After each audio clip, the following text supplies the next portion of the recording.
안녕하십니까. 황태순 TV의 황태순입니다. 지금 한국 시간으로 1월 29일, 그러니까 화요일이죠. 화요일 밤 10시 52분입니다. 저 뉴욕의 김영학 특파원 불러보겠습니다. 김영학 특파원. 네, 안녕하세요. 김 특파원. 네. 저 사실 오늘 저녁 먹다가 급히 들어왔습니다. 보니까 뉴스가 너무 많아요. 세 가지 정도 뉴스가 있습니다. 첫째, 너나가라 하와이, 아니 너나가라 하와이, 너나가라 동남아 김현철 보좌관 드디어 파이어 됐습니다. 둘째, 그동안 첫눈이 오면 그만두겠다던 탁현민 비서관 사표 수리되었습니다. 행정관. 세 번째, 문재인 대통령이 바로 어제 돌아가셨죠. 김복동 할머니, 그 위안부 할머니, 그 빈소에 대한민국 대통령으로선 처음 빈소를 갖다 참배하고 그야말로 역사를 갖다 바로 세우겠다라고 일본과 각을 세웠습니다. 그 김현철 대통령 경제보좌관 경질한 거는 이 양반 발언이 이 문재인 경제정책의 실패로 인해서 고통받는 분들의 어려운 상황 이런 것들을 너무 비아냥거렸기 때문에 굉장히 큰 악재인 것이죠. 그렇죠. 지금 그렇죠. 50대, 60대들 지금 일찍 직장에서 쫓겨나고 그나마 손쉬운 자영업 좀 해보겠다고 하다가 다 망하고 그 사람들이 등산 가는 게 그 양반은 눈에 굉장히 거슬렸던 모양인데 그렇죠. 등산 그 양반이 왜 등산을 갑니까? 골프장에 가지. 아니 그러니까 흔한 얘기를 있는 사람들은 골프장 가고 해외여행 갑니다. 그런데 없기 때문에 또 집에서 이른바 부인 눈치 보이기 때문에 어쩔 수 없이 가는 곳이 등산입니다. 등산은 공짜이기 때문에. 또 하나 지금 보면 70대 아저씨들이 화가 정말 많이 났어요. 왜 또 70대인데요? 아니 지금 대한민국 70대 아저씨 형님들 건강하십니다. 근데 그분들은 그러면 사람도 아닙니까? 그래서 지금 보면 김현철 보좌관이 그야말로 되지 않는 얘기를 했기 때문에 국민들이 열화와 같은 국민들이 그야말로 분노가 끌어넘쳤고 문재인 대통령이 오랜만에 24시간 만에 목을 잘랐어요. 그러니까 지금의 20대들은 한번 생각을 해보죠. 단군 이래 가장 학력이 좋고 스펙이 좋은 우리 젊은이들이에요. 우리 1970년대 박정희 대통령 그 근대화할 때 대학만 나오면 다 취직이 되고 일자리가 흘러 넘쳤었는데 우리 기성세대들이 김현철 보좌관과 문재인 대통령을 포함한 저를 포함한 기성세대들이 우리 젊은이들에게 정말 끔찍한 지금 죄를 짓고 있는 겁니다. 아이들에게 일자리를 주지 못하잖아요. 그러니까 김현철 보좌관은 그렇게 천국에 살면서 헬조선 얘기하지 말고 동남아 가라고 얘기할 게 아니고 남방정책 한다면서요. 인도, 태국, 파키스탄 이런 나라들하고 무슨 코트라하고 협약을 맺어서 50대, 60대들이 갈 수 있는 일자리를 무슨 창구를 만들어 준다면 우리 한국의 50대, 60대 중에 그 자리 거기 가라 그러면 안 갈 사람이 누가 있겠습니까? 우리 김영학 특파원.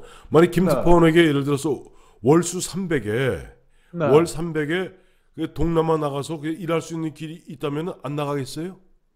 아니 나가죠. 직장이 없는 사람들이 왜 안 나가겠습니까? 이게 일할 여건도 안 되고 거기에 네트워크도 없고 가서 집도 구해야 되고 어려우니까 엄두를 못 내는 것인데 이거를 산에 가지 말고 무슨 헬조선 얘기하지 말고 진짜 정책 담당자로서 무책임한 얘기를 한 거죠. 일자리 창출에 실패한 거에 대해서 사과해야 될 50대, 60대, 20대를 그렇게 강남 좌파들이 비아냥거리고 했다라는 데서 국민들 분노가 치솟아 오른 것이겠죠. 그러니까 대통령이 저는 사실은 오늘 김현철 보좌관의 어떤 전격적 경질과 탁현민 행정관의 전격적인 그런 해임을 보면서 느끼는 게 하나 있어요. 문재인 대통령이 자신감을 잃었구나. 왜냐니까 불과 얼마 전까지만 해도 누가 뭐라 그래도 뻣뻣하게 버텼던 그가 이제는 보면은 국민들의 어떤 그런 분노에 즉각적으로 반응할 수밖에 없을 정도로 이른바 기가 꺾였구나 하는 그런 느낌을 받게 됩니다. 네, 그렇게도 볼 수 있겠는데 하여튼 김현철 보좌관 이야기는 정책 책임자로서 할 수 없는 이야기를 한 겁니다. 그렇죠. 자기가 일자리 그리고 이 문재인 정부가 출범하면서 제일 먼저 내걸었던 얘기가 뭡니까? 일자리 정부 아닙니까? 그렇죠. 일자리 상황판을 대통령 집무실에 갖다 놓고서 매일 일자리 챙겨야 되겠다는데 50대, 60대가 지금 뭐 자영업 하던 사람들 다 쫓겨나고 아이들은 지금 청년 실업은 지금 역대 최고를 기록하고 있는데 그 정부의 경제적 책임자가 니들 그러지 말고 동남아나 가라. 이게 할 소리는 아닌 거죠. 아니 그리고 뭐 아니 그리고 20대들 보러 헬조선 가라고 헬조선이라고 탄식하지 말고 동남아 가보면 해피조선이다. 이게 할 얘기입니까? 그건 할 얘기 아니죠. 근데 네, 어쨌든 아니죠. 문재인 대통령 주변에 있는 참모들의 그런 어떻게 보면 안이한 사고 방식이 결국 보면 대한민국을 갖다 정말 헬조선으로 만들고 있다 하는 생각을 금할 길이 없고요. 제가 드리고자 하는 말씀 중에 하나는 과연 문재인 대통령이 오늘 저는 김복동 할머니의 그 아픈 사연, 네. 그 위안부 할머니들의 진짜 절절한 사연, 저도 가슴이 아픕니다. 네, 네. 하지만 오늘 문 대통령이 과연 지금 뭐 최근에 보니까 정경두 국방부 장관이 이른바 전투복, 그 공군 복장이죠. 전투복 입고 나가서 그냥 맞짱 뜨자는 식으로 가는 것이 과연 이것이 보면은 우리가 한미일 삼각동맹을 통해서 이른바 러시아와 중국, 북한 이런 그들의 삼각동맹과 맞서면서 우리가 비핵화를 통해서 우리의 안보를 지키고자 하는 우리의 원칙을 갖다가 관철해 나가는데 적절한 방식인가 하는 그런 문제를 제기하고 싶어요. 며칠 전에 어젠가 그젠가 CNN 봤더니 네. CNN에서 황 대표님이 지적하신 바로 그걸 아프게 지적을 했어요. 지금 북한 핵 문제가 안 풀릴 가능성에 대비해서도 제재와 그렇죠. 압박을 동원해야 될 것이고 네. 동북아시아의 세력 균형도 막 왔다 갔다 하고 있는데 네. 일본이 지금 그럼 한국하고 이 군사적인 그 긴장과 충돌을 이유로 우리는 한국하고는 이제 거래 안 하겠다. 군사 정보 교류도 안 하고 우리는 우리대로 우리 일본을 지키기 위해서 핵무장 하겠다고 선언하면 어떡합니까? 그러니까 이게 그러면서 CNN이 또 아프게 지적한 거는 한일 관계가 굉장히 뭐 65년 국교 정상화한 이후로 뭐 경제적으로 뭐 문화적으로 위안부 문제로 징용 문제로 충돌되는 상황에서도 네. 한일 군사 관계는 뒤에서 조용히 언터치드 그냥 내버려 두고 미국을 중심으로 한미 동맹, 미일 동맹 이 삼각 동맹 체제로 왔는데 네. 이 한국과 일본의 이 군사적 긴장 관계로 충돌로 가고 있다는 이 모습이 네. 과연 한국에게 바람직한 것이냐라는 문제를 지금 제기하고 있는 겁니다. 맞습니다. 그게 보니까 이제 우리가 한일 갈등을 우리 국방부가 나서서 긴장을 고조시키고 뭐 충돌할 것 같은 이 분위기 하는 것들이 북한과의 관계에 있어서 우리 군을 앞세워서 군사적 대비 태세를 허무는 것과 양면을 이루는 거 아닌가 그런 또 불길한 생각이 듭니다. 정확한 지적이에요. 뭐냐니까 지금 보면은 대한민국은 사실 섬입니다. 네. 잘 보세요. 우리가 지도를 그려놓고 보면은 북한은 중국과 러시아와 이어져 있지만 한국은 완전히 동떨어진 섬입니다. 섬. 이 섬, 그야말로 절해 고도에 갇혀 있는 대한민국을 버텨주는 힘은 한국과 미국, 일본의 삼각동맹이 사실은 러시아, 중국, 북한의 힘으로부터 막고 있는 건데 한국을 갖다가 전략적으로 배후에서 버텨주는 것이 일본이고요. 그 그렇죠. 전체 틀을 짜주는 것이 미국입니다. 이거는 부정할 수 없습니다. 이걸 우리가 그 한일 간의 우리 뭐 긴 역사를 다 알면은 네. 이거는 아무데서나 찔러도 부르륵 떨고 터지는 그런 한일 관계라는 건 그런 긴장이 그렇죠. 역사적으로 잠복되어 있는데 네. 과연 이렇게 예를 들어서 우리 관계토함 구축함이 가고 일본 초계기가 저공 비행하면은 서로 무선 교신해서 야 뭐 잘 지내냐 우리 뭐 여기 뭐 문제 없다 그리고 손을 들고 끝날 수도 있는 일인 거예요. 우리 한국과 일본의 관계라는 게 쿡 찌르면 이 새끼 때려 죽여야 되겠다 언제든 멱살을 잡을 수 있는 그런 긴장이 문화적으로 깔려 있지만은 네.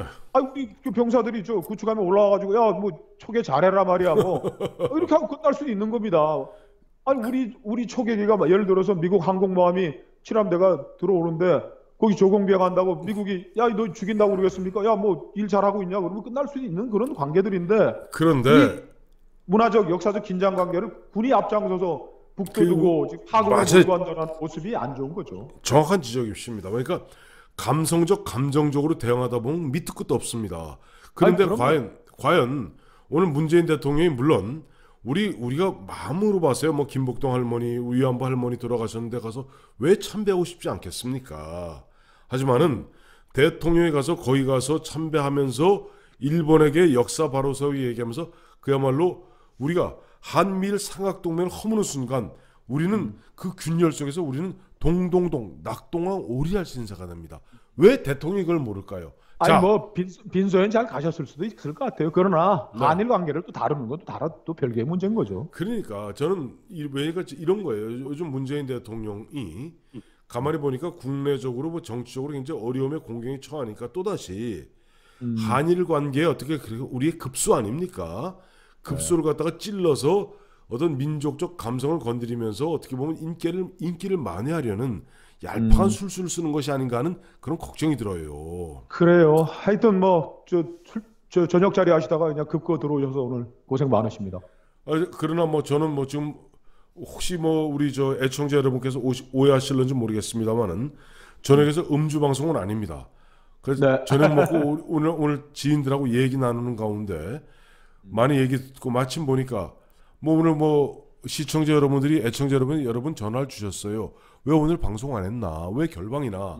오늘 약간 기술적 문제 때문에 한 16시간 정도 우리가 고친다고 좀 시간을 보냈고 그 끝나고 조금 고치고 나서 지금 와서 이제 우리 저 김영환 특파원 같은 경우는 오전이죠? 네. 네. 지금 9시입니다. 그러니까 예. 또 이제 일 나가봐야 되겠습니다. 예, 저는 11시입니다. 자, 네. 우리 김영환 특파원 반갑습니다. 그리고 오늘 고생하셨습니다. 감사합니다. 감사합니다. 네.